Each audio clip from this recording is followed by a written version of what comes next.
The morning of my son's wedding began with silence. Not the peaceful kind. It was the kind of silence that made every small sound feel wrong. I stood in front of the mirror, fastening a pearl earring with trembling fingers. Outside, cars were arriving at the hotel, relatives were calling one another, and somewhere downstairs, the wedding planner was probably having a nervous breakdown. My son, Daniel, was getting married. I should have been happy. Instead, I had spent the entire morning with a strange feeling in my chest. Daniel was 32, successful, confident, and completely in love with Emily. At least, that was what I believed. His father had died 8 years earlier, so I had raised Daniel mostly on my own. We weren't wealthy, but I had done everything I could to give him a good life. That morning, however, I couldn't shake the feeling that something was wrong. At 10 o'clock, my driver, Martin, knocked on my hotel room door. "Mrs. Harris, the car is ready." I grabbed my handbag. "Thank you, Martin." We walked through the lobby toward the parking lot. Martin had worked for my family for nearly 7 years. He was usually talkative, but that morning he barely said a word. When we reached the car, he opened the rear door. I was about to get in when he suddenly leaned toward me. "Mrs. Harris." His voice was barely a whisper. I looked at him. "What is it?" He glanced around the parking lot. Then he said something that made absolutely no sense. "Please lie down on the back seat and cover yourself with this blanket." I stared at him. "What?" "The blanket. Please." "Martin, I'm going to my son's wedding." "I know." "Then why would I hide in my own car?" His face became serious. "Because you need to hear something." I laughed nervously. "Martin, this is ridiculous." He shook his head. "I wish it were." I stepped back. "What are you talking about?" He lowered his voice even further. "Trust me." I had known Martin for years. And I had never seen fear in his eyes. Until that moment. After several seconds, I slowly got into the car. Martin closed the door. I lay across the back seat and pulled the blanket over myself. Then the car started moving. I had no idea that in less than 30 minutes, I would hear something that would completely change the way I saw my own son. And my entire family. The car stopped about 15 minutes later. I heard Martin turn off the engine. Then silence. I lifted the blanket slightly. "We're here," I whispered. "Not yet," Martin answered. I heard another car approaching. Doors opened. 2 men were talking outside. At first, I couldn't understand them. Then one voice became clear. It was Daniel. My son. I froze. Why was Daniel here? This wasn't the hotel. I held my breath. Another man spoke. "Are you sure your mother will sign everything today?" Daniel answered immediately. "She will." My heart began pounding. "She's emotional," the other man said. "But she's not stupid." Daniel laughed quietly. "She trusts me. That's all that matters." I pressed my hand against my mouth. Trust. They were talking about me. The other man asked, "And the company?" "Once she signs the transfer papers, it's mine." I felt the blood drain from my face. My company. The company my husband had built. The company I had kept alive after his death. Daniel knew that I planned to transfer control to him eventually. But not today. Not like this. The other man spoke again. "And the house?" Daniel hesitated. "The house goes with the estate." "What if she refuses?" There was a pause. Then Daniel said something I will never forget. "She won't have a choice." My entire body went cold. I wanted to jump out of the car. I wanted to scream. But Martin suddenly pressed his hand against the car door from outside. "Don't move. Don't make a sound." I stayed still. The other man lowered his voice. And after the wedding? Daniel answered. After the wedding, everything changes. My breathing became shallow. Then the man asked the question that made my stomach turn. And if she finds out? Silence. Long silence. Then Daniel whispered. She won't. I closed my eyes. My own son had just said that about me. The man continued talking. I listened to every word. Daniel explained that he had prepared documents for me to sign after the wedding ceremony. He claimed they were merely financial documents needed to protect the family. But they weren't. They would transfer almost everything I owned. The company. The house. My investments. Even the property my husband had left to me. I couldn't believe it. Then the second man asked. What about your mother's signature? Daniel replied. I've already arranged it. How? Emily will take care of it. My stomach dropped. Emily. His bride. The woman I had welcomed into our family. The woman I had hugged only the night before. The woman I had defended when relatives questioned whether she truly loved Daniel. Apparently, I had been wrong. Or so I thought. Because suddenly, Emily's voice came from outside. Daniel, stop. I nearly cried out. There was panic in her voice. Daniel snapped. Not here. You promised me she wouldn't be hurt. Lower your voice. I won't do this anymore. The other man cursed. Are you two insane? Emily replied. I thought this was about helping Daniel. I didn't know he planned to take everything. Daniel's voice became cold. You already signed. I signed nothing. A terrible silence followed. Then Daniel said. Then you should start worrying about what happens if the wedding doesn't go as planned. I felt something inside me break. But then Emily said. I'm telling her. Daniel laughed. You won't. Try me. A car door slammed. Footsteps moved away. I remained under the blanket, trembling. Martin opened the driver's door and looked at me. His face was pale. Now you understand why I asked you to hide. I sat up slowly. How did you know? He looked toward the road. Because I heard them yesterday. What? I was delivering flowers to the hotel. I heard Daniel talking to that man. I stared at him. Why didn't you tell me? I tried. He swallowed. But yesterday, Daniel saw me. I suddenly understood. Martin hadn't been protecting my dignity. He had been protecting my life. Martin drove me back to the hotel. I had one decision to make. Do I stop the wedding? Or do I let it continue? My hands were shaking as I walked into the bridal suite. Emily was there. She looked at me and immediately began crying. Mrs. Harris. I closed the door behind me. How much did you know? She lowered her eyes. I knew something was wrong. Did you know Daniel planned to take my company? She started crying harder. I didn't know everything. Did you sign anything? No. I stared at her. Then why did you stay? She looked up. Because I love him. That answer hurt more than I expected. You love someone who plans to destroy his own mother? She shook her head. I thought he was trying to save the company. What? Emily explained that Daniel had told her the company was failing. He had convinced her that my financial decisions were destroying his father's legacy. He told her that taking control was the only way to save everyone. She had believed him. Until yesterday. Then she discovered the truth.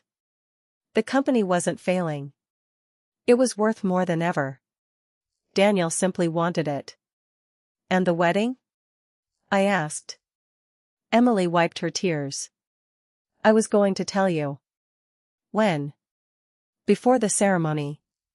I stared at her. Then today, you and I are going to tell the truth. Emily nodded.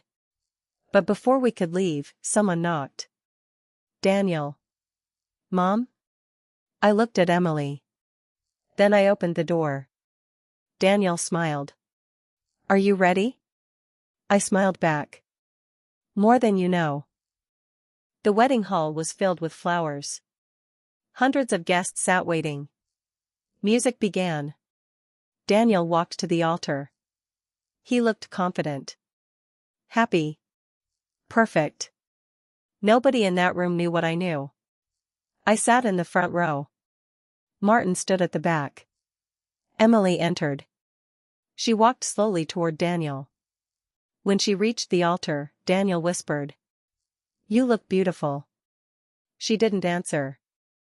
The priest began the ceremony. Everything seemed normal. Until the moment he asked Emily, "Do you take Daniel as your husband?" Emily looked at Daniel. Then she looked at me. I need to say something. The room became silent. Daniel's face changed. Emily. She stepped away from him. This wedding cannot continue. Gasps filled the hall. Daniel grabbed her arm. Don't. She pulled away. I won't marry a man who lies to his own mother. Daniel stared at her. Then he looked at me. And for the first time that day, I saw genuine fear in his eyes. Mom. I stood. The room fell completely silent. I heard everything. Daniel's face turned white. What? Every word. He looked toward Martin. Then back at me. You were in the car. Yes. He took a step toward me. Mom, I can explain. I shook my head. No. His voice cracked. Please. I had imagined this moment 1,000 times. But I never imagined how painful it would be. You didn't want my money, Daniel. He looked at the floor. You wanted control. He said nothing.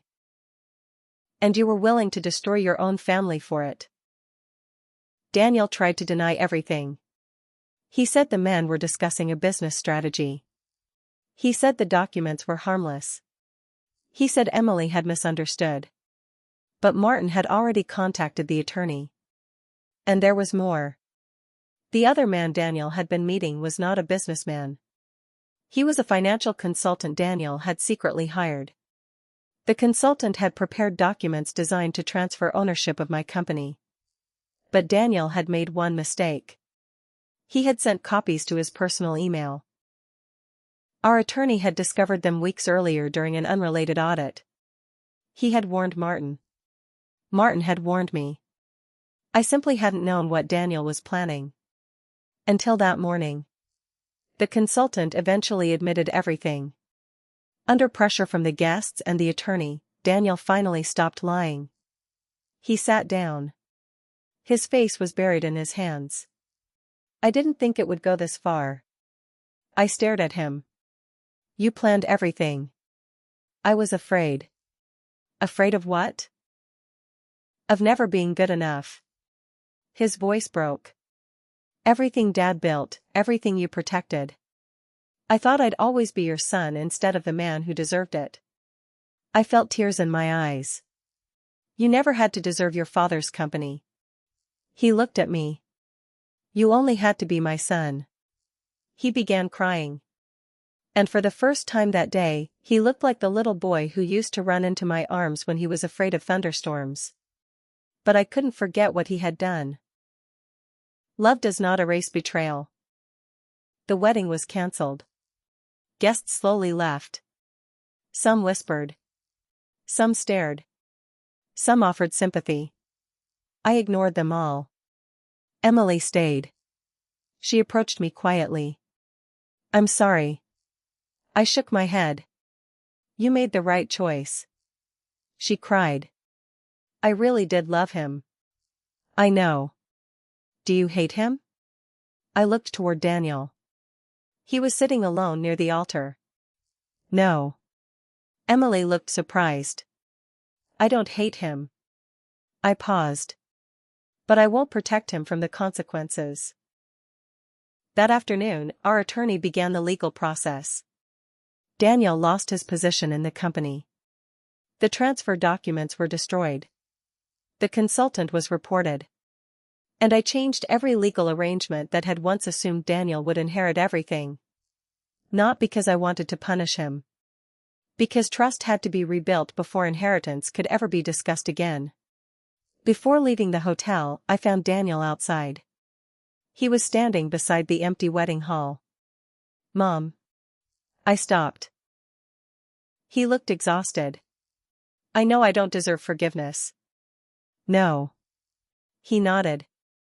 "But I want to earn it." I looked at him for a long time. "Then start by telling the truth." "I will."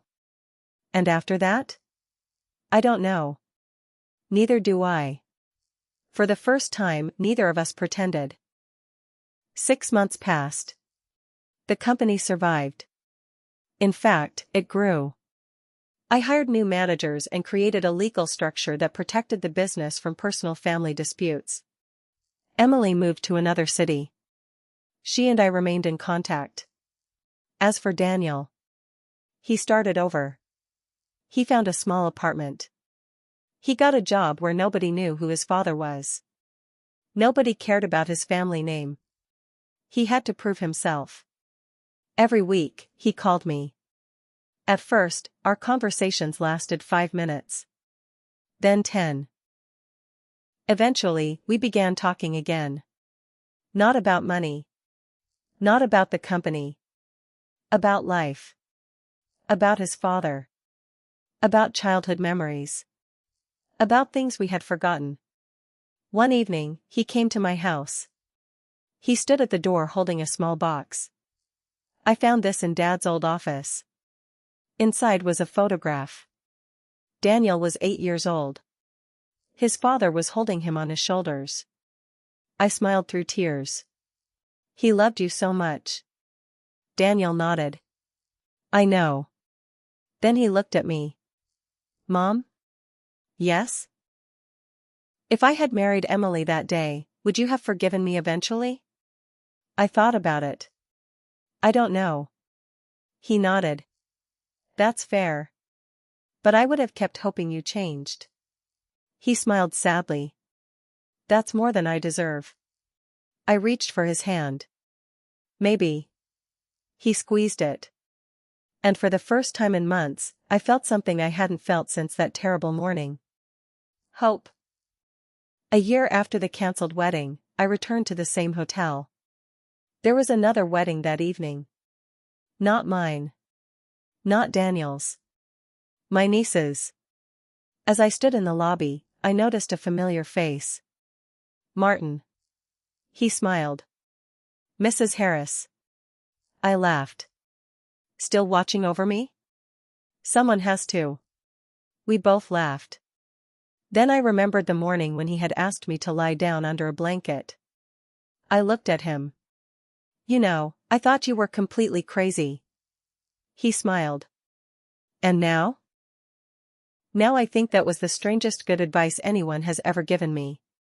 He opened the car door. "Sometimes the truth is safer when you hear it before you see it." I paused. Then I looked back at the hotel. A year earlier, I had entered that building believing I was celebrating my son's happiness. I had left knowing my family was falling apart. But sometimes life destroys an illusion so you can finally see the truth. My son had wanted everything I owned. In the end, he lost almost everything. But he finally understood the one thing he had never been able to buy. Trust. And perhaps that was the only inheritance that truly mattered. I got into the car. Martin closed the door. And this time, there was no blanket. No hiding. No secrets. Only the road ahead.